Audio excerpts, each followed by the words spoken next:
Bonjour, on va voir aujourd'hui la notion de mol, qui est une notion très importante en chimie, qui est associée à un scientifique, à un chimiste du 18e et 19e siècle, M. Amadeo Avogadro, et dont le nom est associé au nombre d'Avogadro, qui est directement, comme j'ai dit, lié au concept de mol. Et c'est lui, ce monsieur-là, qui l'a principalement développé. Alors, la mole, avant toute chose, ce que je dois dire, si vous aviez à retenir seulement une chose, donc tout oublier de la mole, mais retenir une seule chose, c'est que la mole, c'est simplement une quantité, d'accord? Donc, une mole, c'est une quantité. Au même titre que, par exemple, une dizaine, c'est 10 unités, une douzaine, 12, une centaine, c'est 100, puis un millier, évidemment, c'est 1000. Bien, la mole, c'est aussi une quantité fixe, sauf que ce n'est pas une quantité qui est décimale, c'est une quantité qui correspond au chiffre que vous avez juste ici. Évidemment, on ne va pas écrire ce chiffre-là au long toujours. Ce qu'on va faire, c'est qu'on va utiliser la notation scientifique et on va se garder trois chiffres significatifs. Donc, la mole, c'est une quantité, tout simplement, qui est fixe et qui correspond à une valeur de 6,02 multiplié par 10 à la 23. Donc, c'est ça une mole. Si on devait vous demander c'est quoi, là, vous n'auriez qu'à répondre, c'est simplement une quantité. Je pourrais dire qu'il y a 1 millier d'autos dans le stationnement d'un centre sportif ou peu importe, mais je pourrais également dire qu'il y a une mole de grains de sable dans une certaine portion du désert du Sahara, par exemple. Donc, la mole, c'est une quantité. Maintenant, à quoi cette quantité-là correspond? Bien, elle est directement liée, la quantité que je vous mentionne, donc ce qu'on appelle le 6,022 par 10 à la 23, ce qu'on appelle le nombre d'Avogadro, qui est associé à M. Avogadro. Et ça, ce chiffre-là, je vous rassure, vous n'avez pas à le retenir par cœur. Il va toujours vous être donné. D'accord? Donc, le nombre d'Avogadro, qui correspond à la quantité à laquelle est associée la mole, est toujours donné. Maintenant, c'est associé dans le tableau périodique, ce chiffre-là, à la masse atomique. D'accord? La masse atomique, quel est le lien entre les deux? C'est que si je prenais par exemple 6,02 par 10 à la 23 atomes de carbone, okay? Imaginez là, 10 atomes de carbone, 1000 atomes de carbone, 1 milliard d'atomes de carbone, mais 6,02 par 10 à la 23 atomes de carbone, si je mettais ça dans un sac, okay? Je mets ça dans un sac, 1, 2, 3, 4, 5, j'en mets 6,02 par 10 à la 23 atomes de carbone. Mais si je pèse ce sac-là avec une mole d'atomes de carbone à l'intérieur, ça va peser 12,01 grammes. Ça vous va? Donc, la mole, qu'est-ce que c'est? C'est une quantité qui correspond au nombre d'atomes qu'il y a dans la masse molaire exprimée en grammes pour un élément donné. Donc, si je prenais 6,02 par 10 à la 23 atomes de silicium, je mets ça sur la balance, mais ça va peser 28,09, là, arrondi au centième, 28,09 grammes. Ça vous va? Donc, c'est vrai pour tous les éléments du tableau périodique. Je pourrais le prendre avec le carbone. Si je prends 6,02 par 10 à la 23 atomes de carbone, je mets ça dans un sac, 1, 2, 3, jusqu'à 6,02 par 10 à la 23 atomes. Là, il y en a un méchant paquet. Je pèse ça. Ça correspond à la masse atomique exprimée en grammes pour le calcium. Donc, c'est vrai pour le calcium, c'est vrai pour tous les autres éléments. 6,02 par 10 à la 23 atomes de lithium, ça pèse 6,94 grammes. Donc, c'est ça le concept de mol en termes de quantité. Il est associé à la masse atomique de chacun des éléments.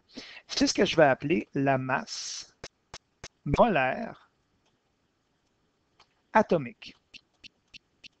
Bon, ça a l'air compliqué comme appellation, mais c'est super simple. La masse d'une mole d'atome. Donc, la masse molaire atomique du calcium serait de 40,08 grammes. Et là, attention, j'écris par mol, comme ça, qui est très important.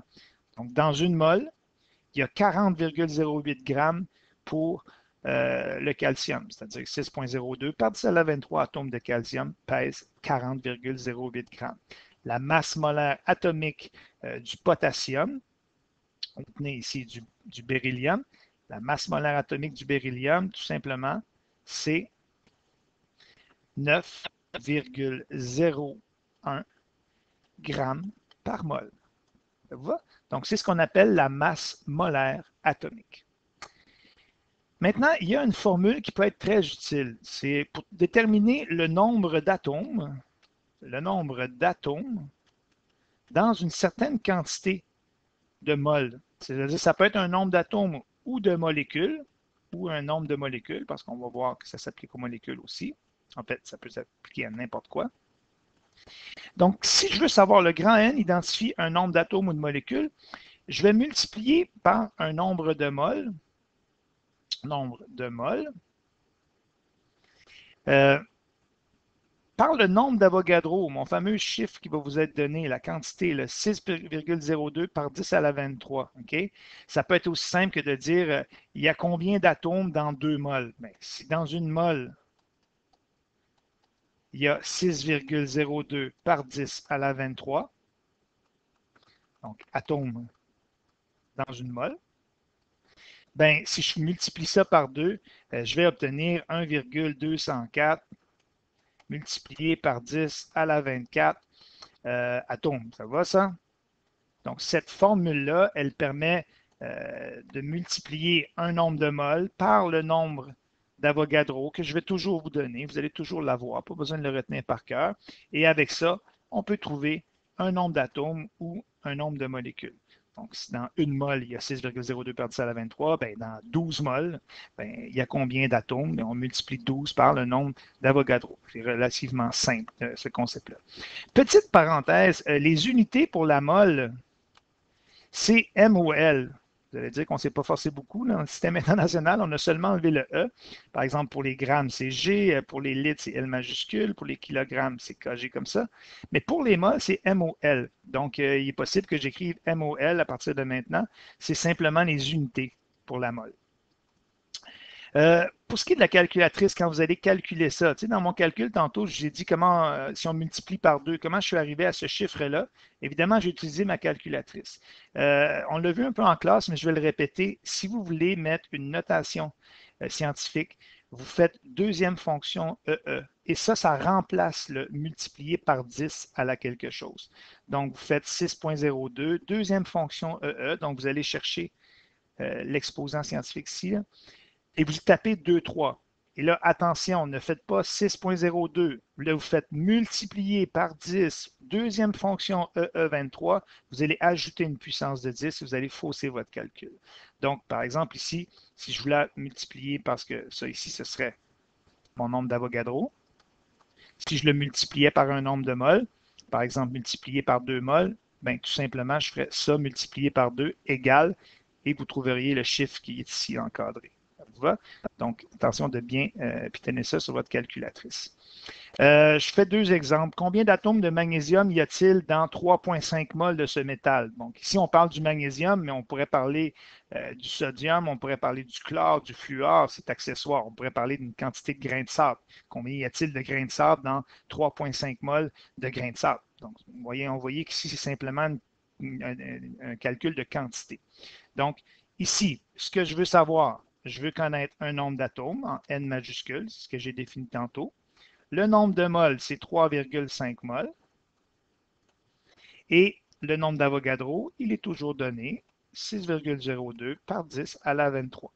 Donc, tout simplement, ce que je fais ici, je multiplie 3,5 moles par 6,02 par 10 à la 23 et je trouve un nombre d'atomes qui correspond à 2,107 multiplié par 10 à la 24. Et là, je dois répondre, parce que c'est la réponse finale, atome de magnésium. Ça vous va? Donc, tout simplement. Exemple 2. À combien de moles de fluor, donc on cherche petit n, un nombre de moles de fluor, correspond à un nombre n majuscule de 5,2675 multiplié par 10 à la 24 atomes de F, de fluor. Et ce que je connais ici, évidemment, je connais mon nombre d'Avogadro, 6,02 multiplié par 10 à la 23. Donc, comment je calcule mes affaires? Bien, ici, je vais devoir isoler le nombre de moles dans la formule. Donc, ça va être le nombre d'atomes divisé par le nombre d'Avogadro. Donc, je divise 5,2675 multiplié par 10 à la 24 par 6,02 par 10 à la 23. Je calcule ça avec ma calculatrice et je trouve 8,75 mol de fluor. Voilà, je fais ça comme ça. Ça vous va? Donc, ici, j'ai trouvé un nombre de mol avec la formule. Maintenant, on va regarder plus en détail le concept de masse molaire. Et je vais faire une analogie avec les bicyclettes. Vous allez comprendre à mesure que je vais l'expliquer, mais suivez-moi là-dedans. Alors, la première chose ici, là, je vous présente une douzaine de bicyclettes. Okay? Je vais m'attarder à deux parties de la bicyclette. Dans une douzaine de bicyclettes, j'ai une douzaine de volants, évidemment. Ça va? Donc, dans une douzaine de bicyclettes, j'ai une douzaine de volants. Okay? Parce qu'il y a un volant par bicyclette. Ça vous va? Sauf que dans une douzaine de bicyclettes, puisqu'il y a 2 roues par bicyclette, j'ai 2 douzaines de roues. On est d'accord avec ça. OK? Donc, une douzaine de bicyclettes, c'est une douzaine de volants. Puis une douzaine de bicyclettes, ça correspond à 2 douzaines de roues. Si j'avais une mole de bicyclette, OK? Si j'avais 6,02 multiplié par 23 bicyclettes, OK? Bon, on s'entend, c'est plus ou moins réaliste, là, mais théoriquement, je pourrais dire ça. J'ai une mole de bicyclette. Si j'ai une mole de bicyclette, okay, pas très bon de dessiner une bicyclette, on va dire que c'est une bicyclette, ben, je peux faire la même analogie que tantôt par rapport à la douzaine. Ben, j'aurais une mole de volant et j'aurais 2 moles de roues. On est d'accord? Si j'ai une douzaine de bicyclettes, j'ai une douzaine de volants, puis 2 douzaines de roues. Mais si j'ai une mole, j'ai juste une plus grande quantité. Donc, une mole de bicyclette, c'est une mole de volant. Il y a un volant par bicyclette. Et j'ai 2 moles de roues. OK. Allons-y avec les molécules. Voici une molécule de méthane, du CH4. Donc, on sait que dans une molécule, il y a un atome de carbone et il y a 4 atomes d'hydrogène qui est donné par le petit 4 qui est en indice ici. Ça, on sait ça. Bon, même analogie. Si j'avais une douzaine de molécules de CH4, ben, une douzaine de molécules de CH4, j'aurais une douzaine d'atomes de carbone. Mais j'aurais 4 douzaines d'atomes d'hydrogène. Ça va? Parce que pour chacune, j'ai 4 atomes d'hydrogène pour chaque molécule, puis j'ai un atome de carbone. Donc, dans une douzaine de molécules de CH4, tout comme les bicyclettes tantôt, ben, j'ai une douzaine d'atomes de carbone et j'ai 4 douzaines d'atomes d'hydrogène dans une douzaine de molécules. Et là, vous me voyez venir.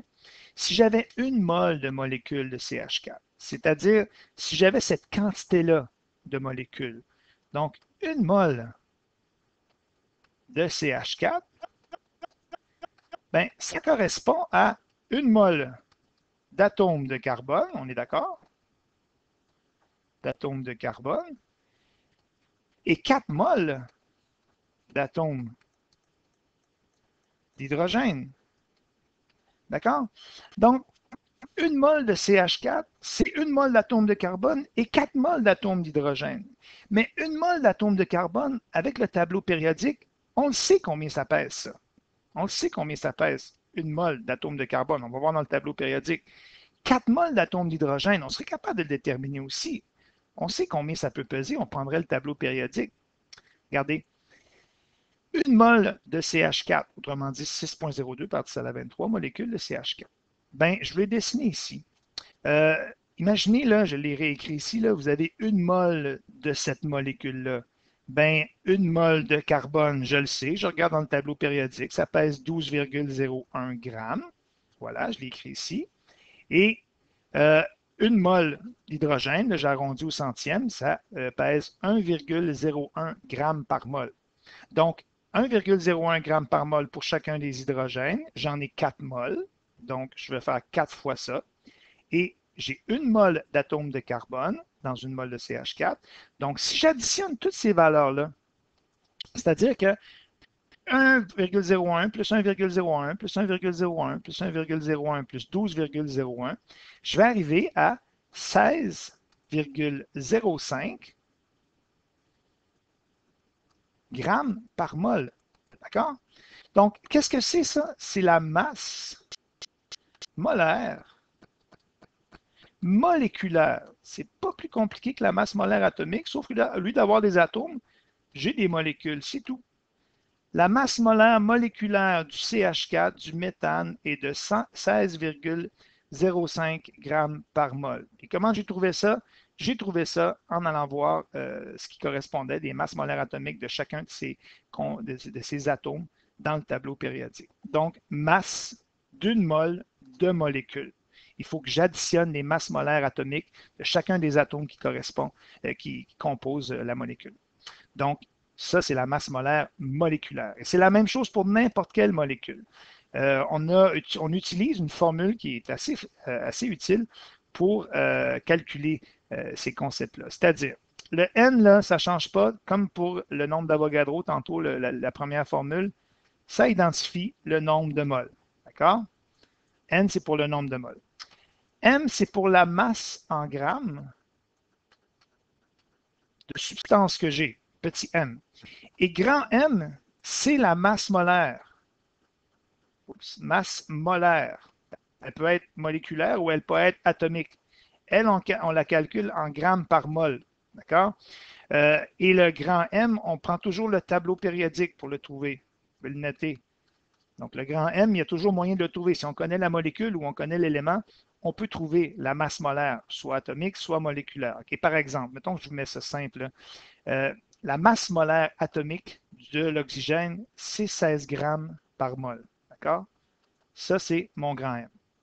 Si je vous disais, j'ai une quantité, petit m, de 16 grammes d'oxygène, bien évidemment, tout le monde me dirait, bien monsieur, j'ai une mole d'oxygène. OK? Parce que une mole, ça pèse 16 grammes. Si j'en ai 16 grammes, regardez, ici, je ferais 16 grammes, divisé par 16 grammes par mol, qui est ma masse molaire atomique, puis évidemment, je trouverais un mol, une mole. Mais si je vous disais, ah, OK, je n'ai pas 16 grammes d'oxygène, j'en ai 32 grammes, bien, ce qu'on ferait, on voit bien que si une mole, c'est 16 grammes, je ferais 32 grammes divisé par 16 grammes par mol et je trouverais 2 moles. Donc, cette formule-là, elle me permet de trouver un nombre de moles ou une masse en grammes associée à un nombre de moles. Et c'est très important de connaître chacun de ces composants. Pour pouvoir, la formule, elle va toujours vous être donnée, mais vous devez être capable de l'utiliser. Donc, petit m est un nombre de moles. Le petit m correspond à une masse en grammes. Et la masse molaire, soit moléculaire ou soit atomique, elle est exprimée en grammes par mol, très important, et on utilise le tableau périodique pour pouvoir la trouver. Alors, j'ai des exemples pour vous. Premier exemple, si j'ai une masse de 204,54 grammes de NaCl, donc ça c'est petit m, si on se souvient bien, c'est la masse en grammes, 204,54 grammes. À combien de moles ça correspond, ça? Donc, si je chercherais petit n, un nombre de moles, d'accord? Mais là, du NaCl, là, je suis capable de trouver sa masse molaire moléculaire, c'est-à-dire combien ça pèse, ça, une molécule? En termes de mol, là, une molécule de NaCl, combien ça pèse? Donc, le grand M, là, je le trouve toujours avec le tableau périodique. Je m'en vais dans le tableau périodique. Le sodium, ça pèse 23 grammes, c'est-à-dire 22,99 grammes par mol. Puis le chlore est ici, lui, il pèse 35,45 grammes par mol. Donc, si j'additionne les deux, il y a un sodium puis un chlore dans chaque molécule, donc je fais simplement x1 pour chacun. Donc, si j'additionne 22,99 à 35,45, je vais trouver 58,44 grammes par mol. 58,44 grammes par mol. Ça, ce calcul-là, vous n'êtes pas obligé de me le détailler. Vous faites simplement me donner la masse molaire moléculaire. Donc, je suis allé voir dans le tableau périodique, j'ai additionné la masse molaire atomique du sodium avec la masse molaire atomique du chlore. Maintenant, je suis prêt à utiliser ma formule. Je sais que, alors je vais l'écrire au complet, ma formule, c'est la masse divisée par la masse molaire moléculaire dans ce cas-ci. Donc, 204,54 grammes, j'écris les unités dans mon calcul, divisé par 58,44 grammes par mol, très important. La masse molaire moléculaire, c'est toujours en grammes par mol. Et on doit écrire les unités toujours. Donc ici, je trouve un nombre de moles qui correspond à 3,5. 3,5 moles de NaCl. Voilà. Donc, cette masse, cette quantité-là, 204,54 grammes de NaCl, correspond à 3,5 moles de NaCl. Je pourrais rajouter une petite question ici. Je pourrais vous demander 3,5 moles de NaCl, ça correspond à combien de molécules, ça, de NaCl? OK? Et là, on utiliserait la première formule que je vous ai montrée. Vous vous souvenez, j'ai dit ça peut, le grand N, là, il peut représenter soit un nombre de molécules, soit un nombre d'atomes. Et tout ce qu'on fait, on multiplie notre nombre de moles par le nombre d'Avogadro. On sait qu'une mole, c'est 6,02 par 10 à la 23. Bien, 3,5 moles, c'est très simple. 3,5 moles multiplié par 6,02 par 10 à la 23. Bien ça va me donner un certain nombre de molécules de NaCl qui correspond à 2,107 multiplié par 10 à la 24. Molécules, je dois écrire la réponse au complet, de NaCl. Vous voyez, là, j'ai utilisé la première formule qu'on a vue. Donc, ça, c'est la formule qui me permet de déterminer le nombre d'atomes ou de molécules qu'il y a dans un nombre de moles. Et la formule qui est ici, ça me permet de trouver le nombre de moles en connaissant la masse en grammes et la masse molaire moléculaire dans ce cas-ci avec le tableau périodique. Ça vous va? Ça, c'est l'exemple des deux formules utilisées. Un dernier exemple, quelle quantité en grammes de H2SO4 y a-t-il dans 1,75 mol de cette substance? Donc ici, je cherche une quantité en grammes. Donc je cherche petit m, la masse. Je connais le nombre de moles qui est égal à 1,75 mol de H2SO4. Pas nécessaire d'écrire ici dans ce cas-ci, mais quand même écrire mol si on est obligé. Et la masse molaire moléculaire de H2SO4, ça, je peux la trouver. OK? Ça, je vais utiliser le tableau périodique. Je vais aller voir combien ça pèse de grammes, une mole de ça. D'accord? Je vais prendre 2 fois l'hydrogène, 2 fois l'hydrogène, parce que j'ai un 2 ici, j'ai 2 hydrogènes dans une molécule. Une fois le soufre, donc une fois 32 grammes par mol, plus 4 fois 16 grammes par mol. Donc, je fais 4 fois 16 plus 32 plus 2 fois 1,01. Et je vais trouver une masse molaire moléculaire de 98,09 grammes par mol. Maintenant, je sais que ma formule, c'est un nombre de moles est égal à la masse divisé par la masse molaire moléculaire, mais je peux transformer cette formule-là pour isoler ma masse en grammes, qui est le nombre de moles multiplié par la masse molaire moléculaire. Donc, N va être égal à mon nombre de moles, 1,75 moles, multiplié par 98,09 grammes par mol. On écrit les unités dans notre calcul, très important, et je me rends compte ici que les moles vont s'annuler, il va me rester des grammes, et ça va faire une quantité de 171,66 grammes de H2SO4. Donc, voilà ma réponse finale. Donc, c'est une application de la formule suivante, mais où est-ce que je suis allé déterminer la masse en grammes en isolant la variable petit m dans l'équation. Voilà, merci.